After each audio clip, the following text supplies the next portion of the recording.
9 মাস পর বিসিবিতে আবারও পালাবদল, ফারুক আহমেদের বিদায়, অন্তর্বর্তী সভাপতি আমিনুল ইসলাম বুলবুল, দেশের ক্রিকেট অন্য উচ্চতায় নেয়ার প্রত্যয়।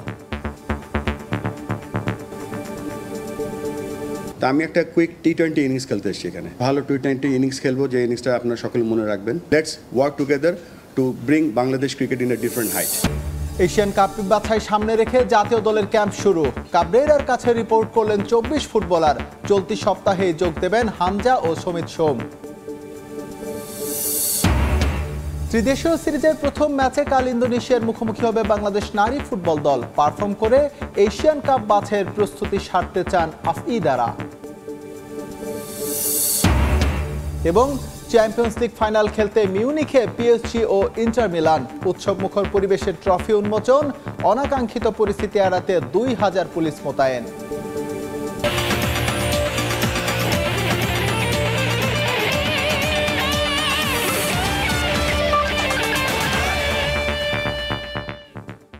9 মাস পর বিসিবিতে আবারও পালাবদল, অন্তর্বর্তী সভাপতি হিসেবে দায়িত্ব নিলেন সাবেক অধিনায়ক আমিনুল ইসলাম বুলবুল। জরুরি বোর্ড সভায় হয়েছে এমন সিদ্ধান্ত। 2 দিনের নাটকীয়তায় বিসিবি থেকে আউট ফারুক আহমেদ। এদিকে সিনিয়র সহসভাপতি হয়েছেন নাজমুল আবেদিন ফাহিম আর সহসভাপতি ফাহিম সিনহা।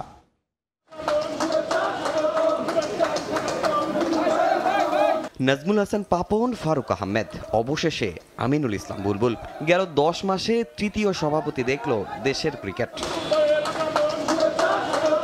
বিসিবির নয়া বস হিসেবে যখন হোম অফ ক্রিকেটে বুলবুল ঘড়ির কাঁটায় তখন 5টা ছুঁয়েছে। তার আগেই অবশ্য এলেন বাকি পরিচালকরা। জরুরি সভাবলী থাকছে না কোরাম পূরণের বাধ্যবাধকতা। এনএসসিতে ফারুক আহমেদকে নিয়ে অনাস্থা না দিলেও ছিলেন আকরাম খান। 2-1 যোগ দিয়েছেন ভার্চুয়ালি। আনুষ্ঠানিকতায় বোর্ড সভার সিদ্ধান্তগুলো অনুমে 16তম সভাপতি হিসেবে ঘোষণা করা হলো আমিনুল ইসলাম বুলবুলের নাম। সিনিয়র সহসভাপতি নাজমুল আবেদিন ফাহিম আর সভাপতি ফাহিম সিনহা। যদিও দায়িত্ব নিয়ে সব গুছিয়ে নিতে খুব একটা সময় পাবেন না বুলবুল। গঠনতন্ত্র মেনে অক্টোবরের মধ্যেই নির্বাচন দিতে হবে তাকে। তার আগে অবশ্য সিদ্ধান্ত নিতে হবে বিপিএল সহ গঠনতন্ত্র সংশোধনীতে। কদিন ধরেই চলছিল গুঞ্জন ফারুক আহমেদকে সরিয়ে বিসিবির নতুন সভাপতি হিসেবে দায়িত্ব নিচ্ছেন আমিনুল ইসলাম। তবে এর প্রক্রিয়া নিয়ে ছিল ধোঁয়াশা।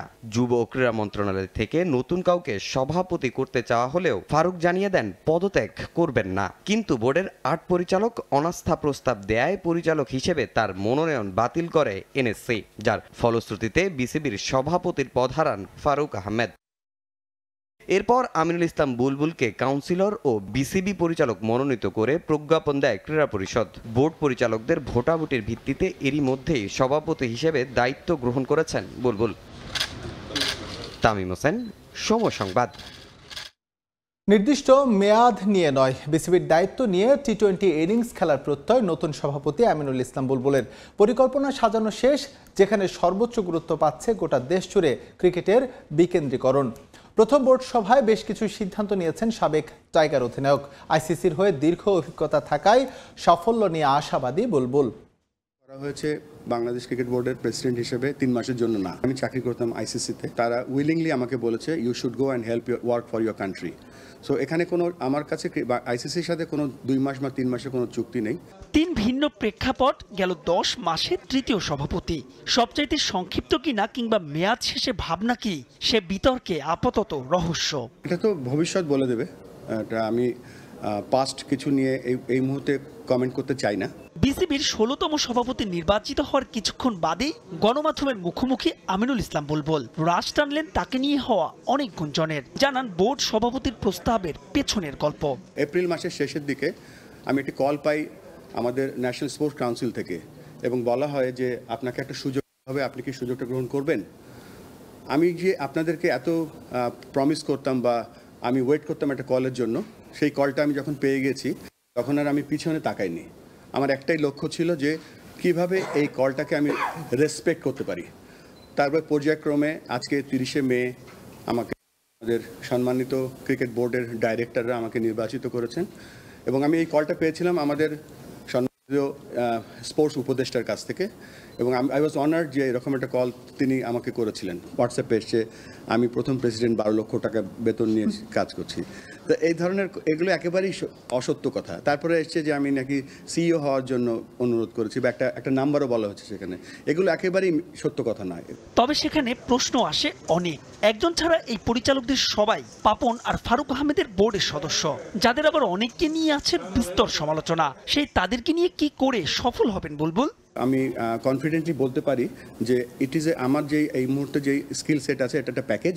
ইনশাল্লাহ ফেল করবো না, বাট আমি শেয়ার করবো আমার এক্সপিরিয়েন্সটা আমাদের বাংলাদেশের সাথে। I am from a very middle class family. What ever I have achieve all from cricket. এই ক্রিকেটের সাথে আমি কখনো কোনো নেগোসিয়েশন বা করিনি, কখনো করিনি, করবোও না। যেহেতু সময়টা কম, আমরা জানি যে টেস্ট ম্যাচ 5 দিনের হয়, ওয়ান ডে হয় 7 ঘন্টার। তা আমি একটা কুইক T20 ইনিংস খেলতে এসেছি এখানে। সো একটা ভালো T20 ইনিংস খেলবো, যে ইনিংসটা আপনারা সকলে মনে রাখবেন।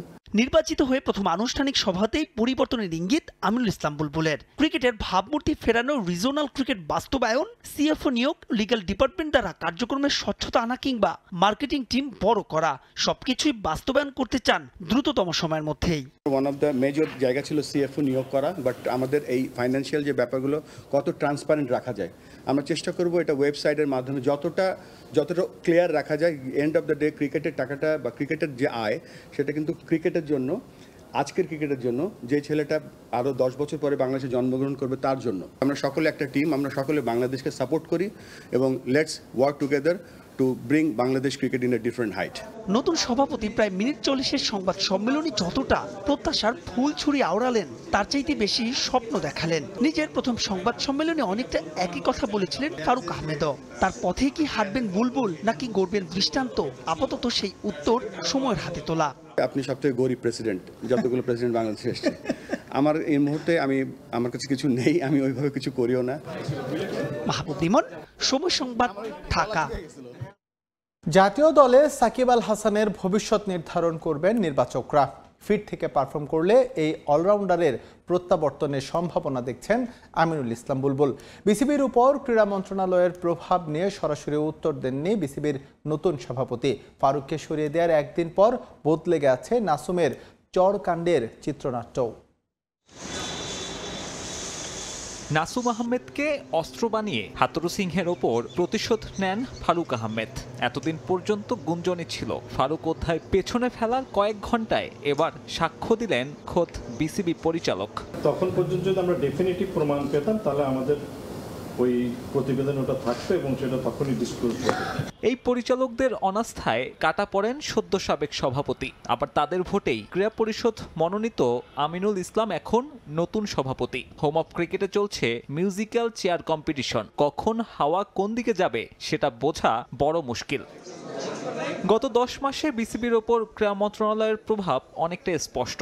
নতুন সভাপতি হিসেবে আমিনুল ইসলাম এই প্রভাব টের পাচ্ছেন কিনা এই প্রশ্নে সরাসরি উত্তর দেননি সাবেক অধিনায়ক। কয়েকদিনের এক্সপিরিয়েন্সে এমন কিছু মনে হয়নি যে তার কারো কথায় চলতে হতে পারে। ক্রিকেট একটা ভেরি আমি বলবো যে কালচারাল গেম।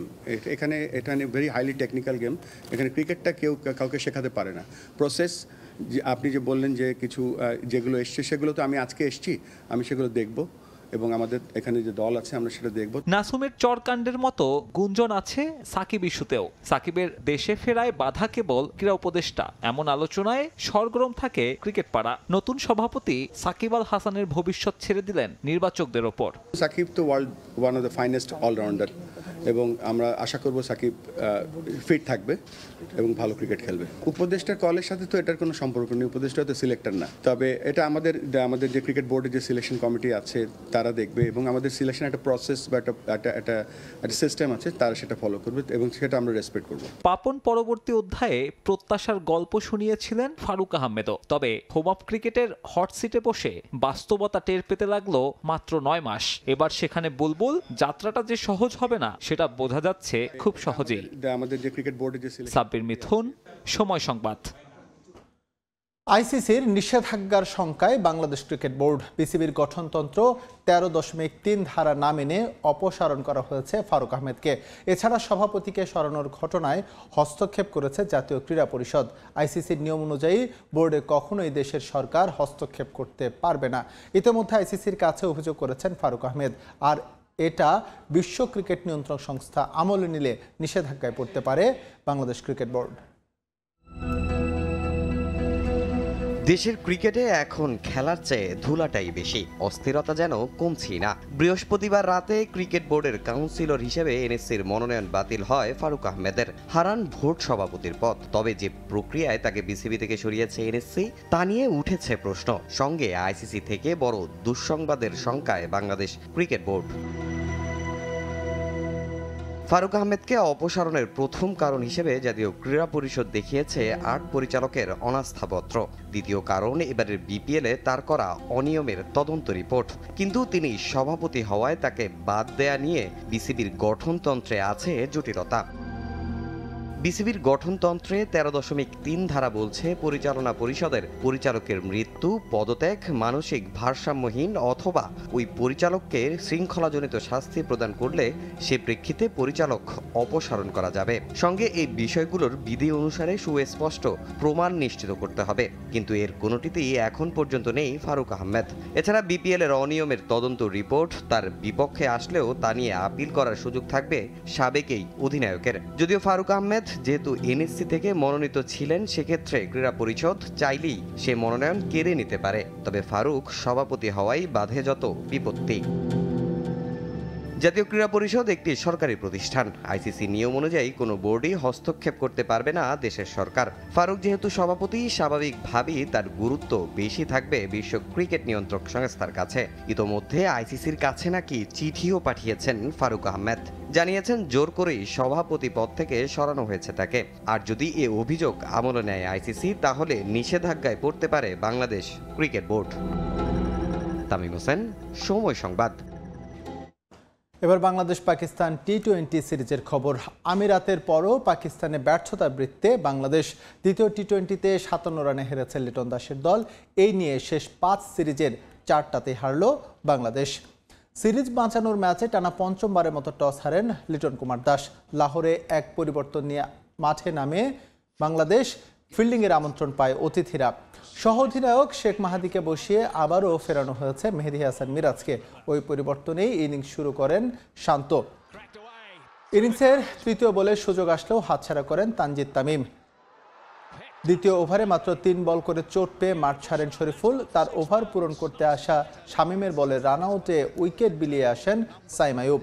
তবে উইকেট হারালেও দ্রুত গতিতে রান তোলে পাকিস্তান। জীবন পাওয়া সাহিবজাদা তুলে নেন ক্যারিয়ারের প্রথম 50। 202 রানের টার্গেটে তানজিদ তামিম ভালো শুরু করলেও ইনিংস বড় করতে পারেননি। এরপর একে একে ফেরেন লিটন, হৃদয়, জাকের আর শামীমরা। এবার ফুটবল প্রসঙ্গ। ভুটান ও এশিয়ান কাপ বাছাই ম্যাচ সামনে রেখে শুরু হলো জাতীয় ফুটবল দলের ক্যাম্প। হাভিয়ার ক্যাবরেরা প্রাথমিক স্কোয়াডে ডাক পাওয়া 24 ফুটবলার রিপোর্ট করেছেন টিম হোটেলে। আগামী সোমবার হামজা ও বুধবার সমিত সোম যোগ দেবেন ক্যাম্পে। স্কোয়াড নিয়ে সন্তুষ্ট কোচ ক্যাবরেরা 2 ম্যাচেই সমর্থকদের জয় উপহার দিতে চান ফুটবলাররা। বাংলাদেশ সিঙ্গাপুর ম্যাচের টিকিটের চাহিদা আকাশচুম্বী। একটা টিকিট পেতে চারদিকে হাহাকার। ক্যাম্প শুরুর দিন গণমাধ্যম কর্মীদের কাছে জামাল ভুঁইয়ার এই প্রশ্নই বলে দিচ্ছে এবার সৌজন্য টিকিট পাচ্ছেন না ফুটবলাররাও। টিকিট নাই, সেল হয়ে গেছে একদম। 5-6 ঘন্টার টিকিটও প্রায় সেল হয়ে গেছে। প্লেয়ার এখন টিকিট পাবে না। এশিয়ান কাপ বাছাইয়ের সিঙ্গাপুর ম্যাচের জন্য ক্যাম্পে উঠেছেন জাতীয় দলের ফুটবলাররা। সন্ধ্যা 7টার আগে টিম হোটেলে ম্যানেজার আমির খানের কাছে রিপোর্টিং করেন জামাল, তারিক, তপু, মিতুল, আলামিনরা। একই পজিশনে খেলা 2 ভাই সাদউদ্দিন ও তাজউদ্দিন এলেন সবার শেষে। ক্যাম্পে যোগ দিয়েছেন 2 দিন আগে দেশে আসা ফাহমেদুল ইসলামও। হামজা সমিত ছাড়া এদিন ক্যাম্পে উঠেছেন সিঙ্গাপুর ম্যাচের প্রাথমিক একাদশে ডাক পাওয়া 24 ফুটবলার। 4 জুন ভুটানের বিপক্ষে প্রীতি ম্যাচ খেলবে লাল সবুজ দল। এই ম্যাচ সহ সিঙ্গাপুর ম্যাচের দিকেও বাড়তি নজর হাবিয়ার কাবরেরার। নজর রাখছেন প্রতিপক্ষের শক্তিমত্তায়ও। আমার জন্য 2টি ম্যাচই গুরুত্বপূর্ণ। আমরা পূর্ণ শক্তির দল পেয়েছি। বিগত কয়েক ম্যাচে আক্রমণ ভাগ নিয়ে আমরা ভুগেছি, তা নিয়ে কাজ করছি। প্রতিপক্ষের উপরও আমার নজর আছে। তারা পূর্ণ শক্তির দল নিয়ে আসছে। সিঙ্গাপুর তাদের স্ট্রাইকার আনোয়ারকে ফিরিয়ে তাদের সামর্থ্য বাড়িয়েছে। সিঙ্গাপুরের সাথে যে ম্যাচ, সবারই একটা আশা যে আমরা একটা ভালো রেজাল্ট করব, প্লাস হলো যে একটা অনেক দিন পরে ফিরে আসতেছি আমরা ঢাকা স্টেডিয়াম, সেই ঢাকা স্টেডিয়ামে খেলার জন্য প্লেয়াররাও কিন্তু ব্যাকুল। আমি মনে করি যে এটা একটা প্লাস পয়েন্ট হবে আমাদের জন্য। ভারত ম্যাচের সুযোগ পাননি অধিনায়ক জামাল ভুঁইয়া, তবে সিঙ্গাপুরের বিপক্ষে নামতে মুখিয়ে আছেন JB6।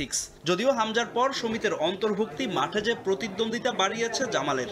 অন্যদিকে দীর্ঘদিন পর জাতীয় স্টেডিয়ামে ম্যাচ ফেরায় যে কোনো মূল্যে জয় তুলে তার সমর্থকদের উপহার দিতে চান তপু বর্মন। যদি র্যাঙ্কিং বিবেচনা করি তারা র্যাঙ্কিংয়ে আগানো, কিন্তু যদি ম্যান টু ম্যান বা টিম যদি হিসাব করেন ডেফিনেটলি আমার কাছে মনে হয় আমরা আগায় রাখবো, কারণ আমাদের হোম গ্রাউন্ডে খেলা।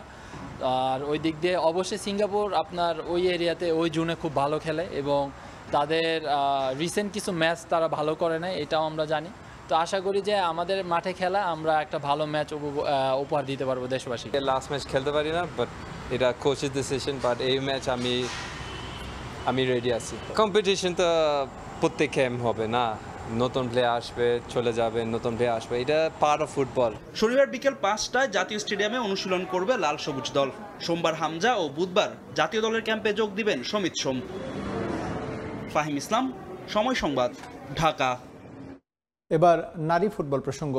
ত্রিদেশীয় সিরিজের প্রথম ম্যাচে শনিবার ইন্দোনেশিয়ার মুখোমুখি হবে বাংলাদেশ নারী ফুটবল দল। ফিফা র্যাঙ্কিংয়ে এগিয়ে থাকলেও নিজেদের সামর্থ্যে আস্থা রাখছেন অধিনায়ক আফইদা খন্দকার। জুনে এশিয়ান কাপ বাছাইয়ের আগে এই ম্যাচে ভালো পারফর্ম করে নিজেদের আত্মবিশ্বাস বাড়াতে চান ফুটবলাররা। অভিজ্ঞ ও তারুণ্য সমৃদ্ধ দল হওয়ায় জয় নিয়ে আত্মবিশ্বাসী ম্যানেজার মাহমুদা আক্তার অনন্যা। সাবিনা সানজিদেরা না থাকলেও চিন্তিত নন তিনি। আম্মানের কিং আবদুল্লাহ স্টেডিয়ামে ম্যাচ শুরু হবে বাংলাদেশ সময় রাত 8টায়।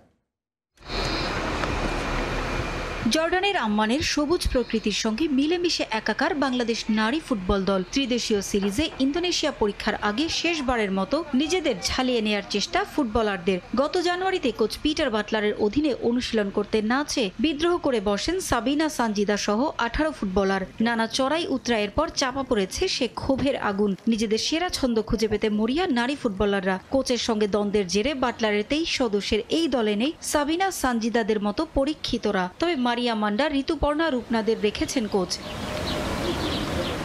নতুন ও পুরনোদের নিয়ে জর্ডানে ত্রিদেশীয় সিরিজে ভালো করার লক্ষ্য তার। সিরিজে আফিদাদের প্রথম ম্যাচে প্রতিপক্ষ ইন্দোনেশিয়া। ফিফা র্যাঙ্কিংয়ে যারা আছে 94তম স্থানে, বাংলাদেশের অবস্থান যেখানে 133। জুনে এশিয়ান কাপ বাছাইয়ের আগে এ আসর দিয়ে নিজেদের প্রস্তুতি সেরে নিতে চায় নারী দল। রক্ষণে অভিজ্ঞ শামসুন্নাহার সিনিয়র, শিউরি আজিম, আফিদা খন্দকার। আক্রমণে তহুরার শামসুন্নাহার জুনিয়র, সাগরিকা ও প্রীতির সঙ্গে মাঝ মাঠে কোচের আস্থা হতে পারেন মনিকা চাকমা, মারিয়া মান্ডারা। গোল পোস্টে যথারীতি ভরসা রূপনা চাকমার উপরই।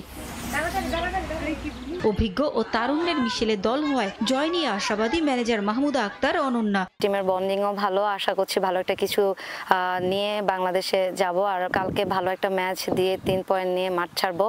অধিনায়ক আফিদার কাছে চ্যালেঞ্জটা একটু আলাদা। আরব আমিরাত সফরের দুঃসহ স্মৃতি ভুলে যেতে চান তিনি। অভিজ্ঞদের কাছ থেকে সেরাটা আদায়ের পাশাপাশি নিজেকে উজাড় করে দিতে প্রস্তুত আফিদা। টিম আমাদের আলহামদুলিল্লাহ ভালো, দুবাইয়ের থেকে এখন সিনিয়র জুনিয়র মিডিয়াটা সমন্বয়ে একটা টিম ভালো আছে। ইন্দোনেশিয়ার বিপক্ষে এবারই প্রথম কোনো ম্যাচ খেলবে বাংলাদেশ নারী ফুটবল দল।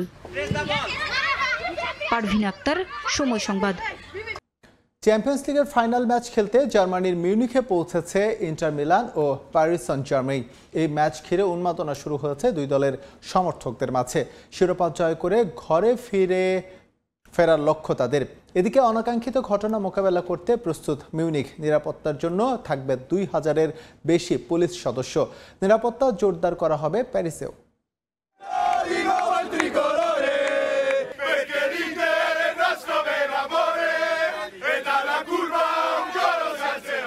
চ্যাম্পিয়ন্স লিগের হাই ভোল্টেজ ফাইনাল ঘিরে জার্মানির মিউনিকে উন্মাদনা চরমে। আনন্দ উল্লাসে মুখর মিউনিক শহর। আনাচে কানাচে উৎসবের আমেজ। শুধু ফাইনালিস্ট দুই দলের সমর্থকরাই নয়, ইতিহাসের সাক্ষী হতে বিশ্বের নানা প্রান্ত থেকে ছুটে এসেছেন ফুটবল প্রেমীরা।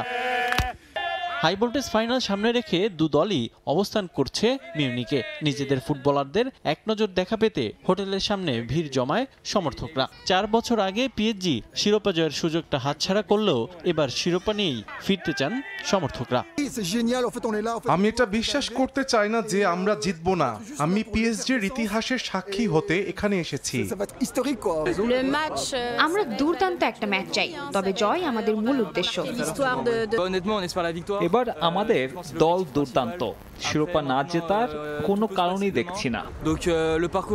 এদিকে সবশেষ 2010 সালে শিরোপা জিতেছে ইন্টার মিলান। এরপর 2022-23 মৌসুমেও রানার্স আপ হয়ে খালি হাতে ফিরতে হয় ইতালিয়ান জায়ান্টদের। তবে এবার চ্যাম্পিয়ন্স লিগ জিতে দীর্ঘদিনের শিরোপা খরা কাটাতে চায় ইন্টার সমর্থকরা। আমি অনেক খুশি এবং আশা করি 15 বছর পর আবার শিরোপা জিতব। আমার বেশ কিছু রাত ঘুম হয়নি। আমি মনে করি ইন্টার শিরোপা এনে দিয়ে আমাদের আনন্দ বাড়িয়ে দিবে। অনেক বেশি উত্তেজিত, কিছুটা ভয়ও কাজ করছে, তবে ভালো কিছুর প্রত্যাশা করছি। এদিকে সম্প্রতি ফুটবলে ঘটে যাওয়া বেশ কিছু অনাকাঙ্ক্ষিত ঘটনার জন্য বাড়তি সতর্ক মিউনিক প্রশাসন।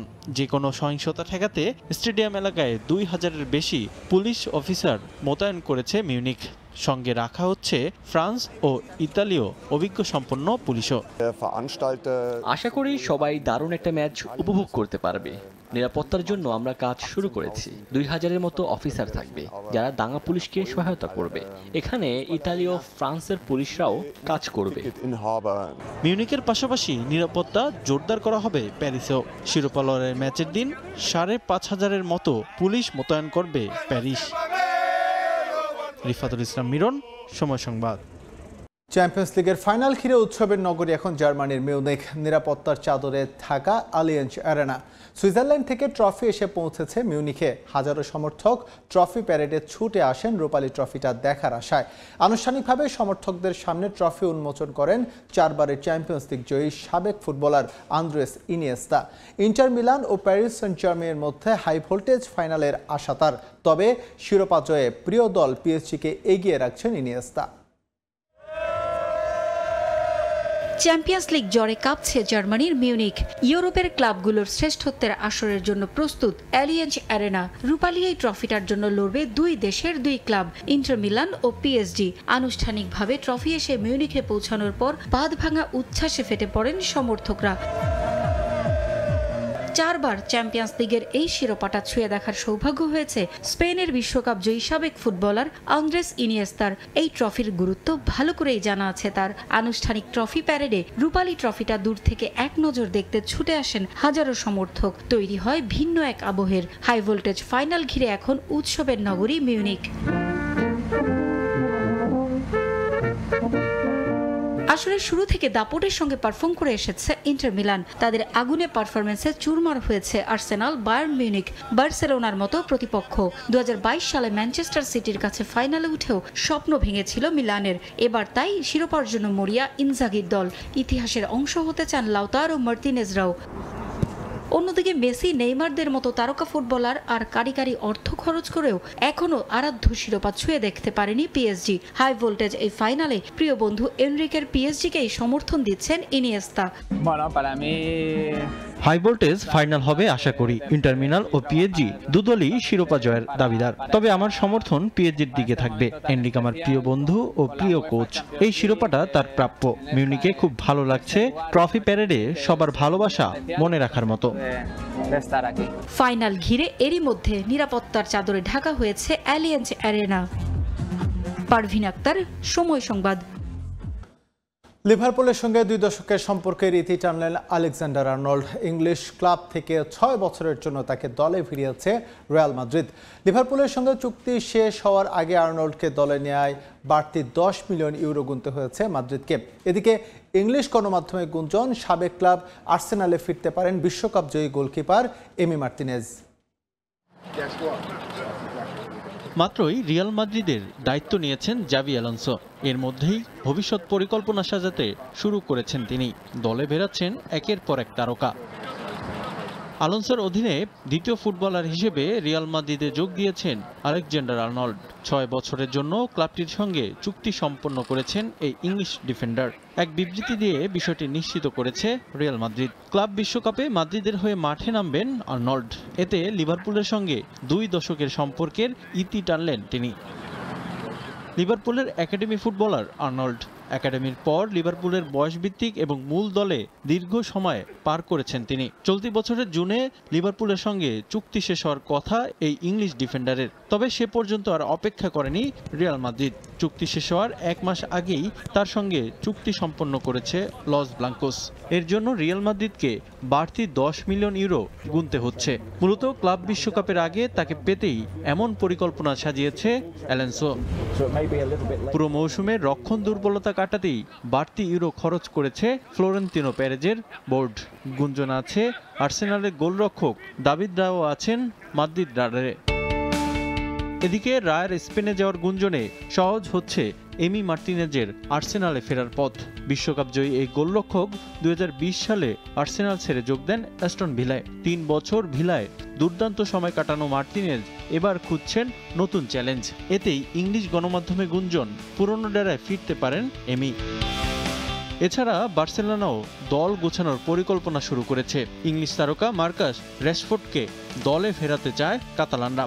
তার প্রতিনিধির সঙ্গে চুক্তি নিয়ে আলোচনা চালিয়ে যাচ্ছে বার্সা। শোনা যাচ্ছে রুবেন আমোরিমের পরিকল্পনায় নিজেকে না দেখতে পেরে দল ছাড়তে চান তিনি। রিফাতুল ইসলাম মিরন, সময় সংবাদ। আল নাসরেই থাকবেন ক্রিস্টিয়ানো রোনালদো। তার সঙ্গে চুক্তি নবায়নের চেষ্টা করা হচ্ছে। গণমাধ্যমে দেয়া এক সাক্ষাৎকারে এমন মন্তব্য করেছেন ক্লাবটির স্পোর্টিং ডিরেক্টর ফার্নান্দো হিয়েরো। বিশ্বের দরবারে সৌদি আরবের ক্লাব ফুটবল পরিচিত করতে রোনালদোর অবদান অনেক, তাই CR7কে রাখতে সর্বোচ্চ চেষ্টা করা হবে বলেও জানান তিনি।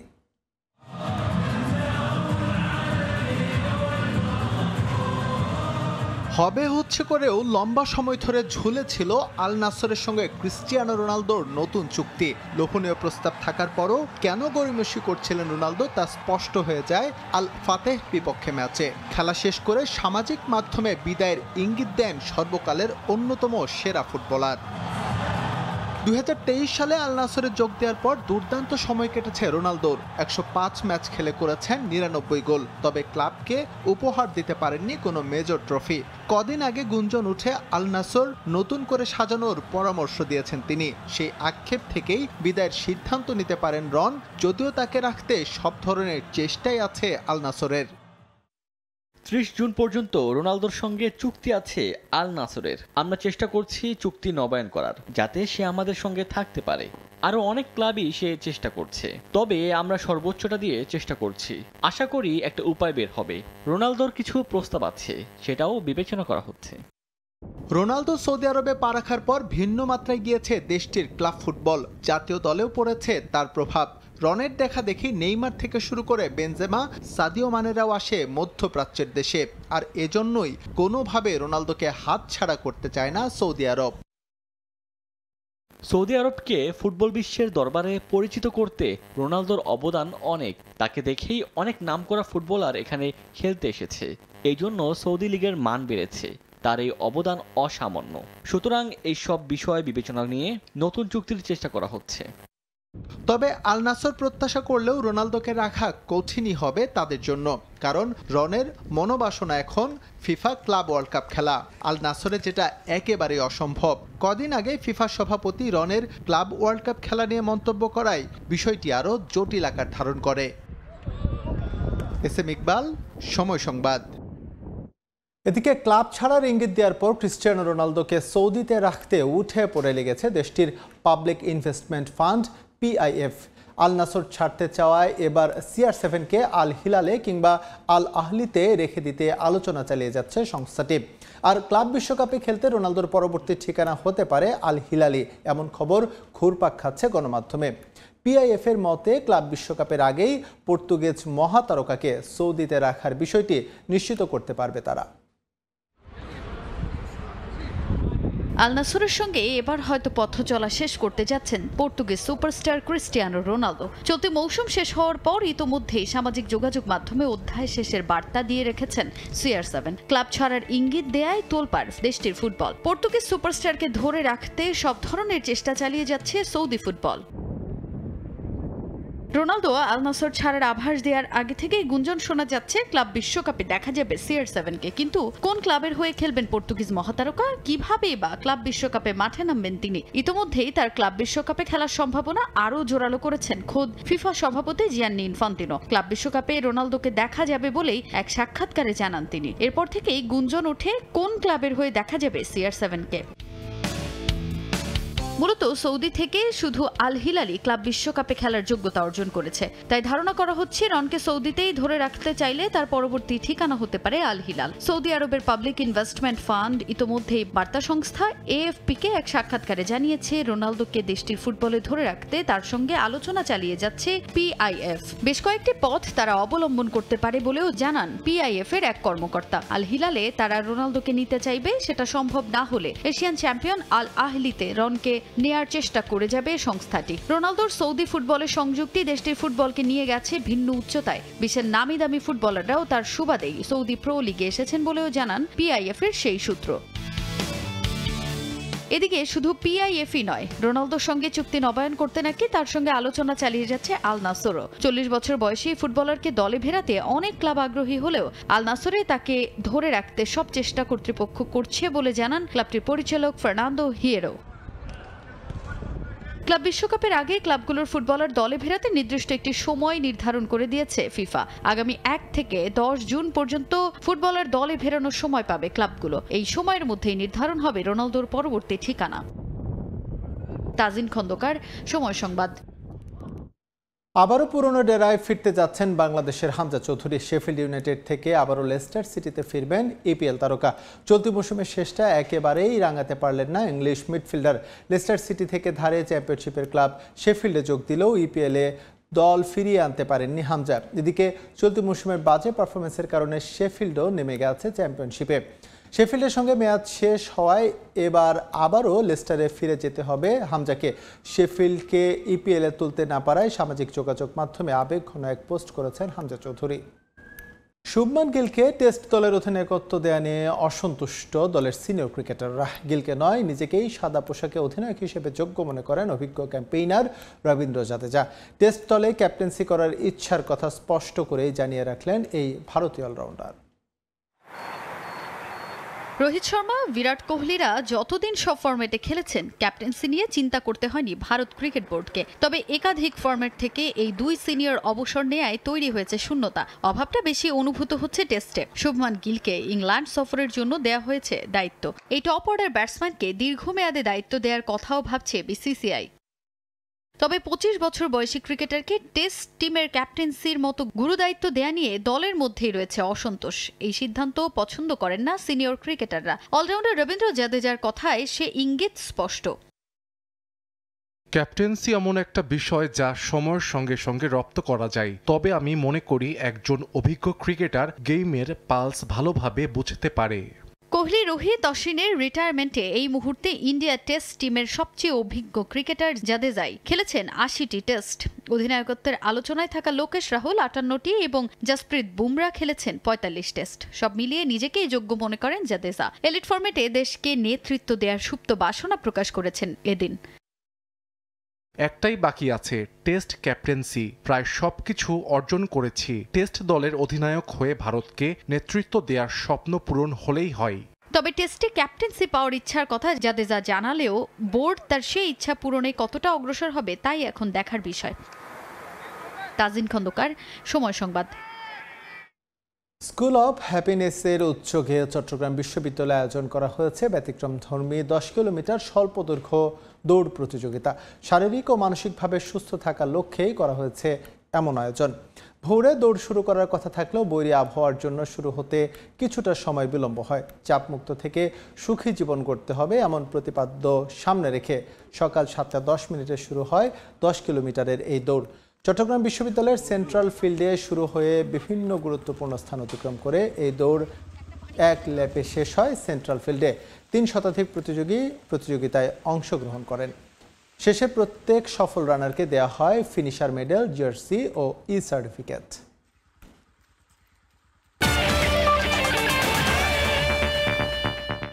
এই ছিল খেলার সময়। সঙ্গে থাকুন সময়ের।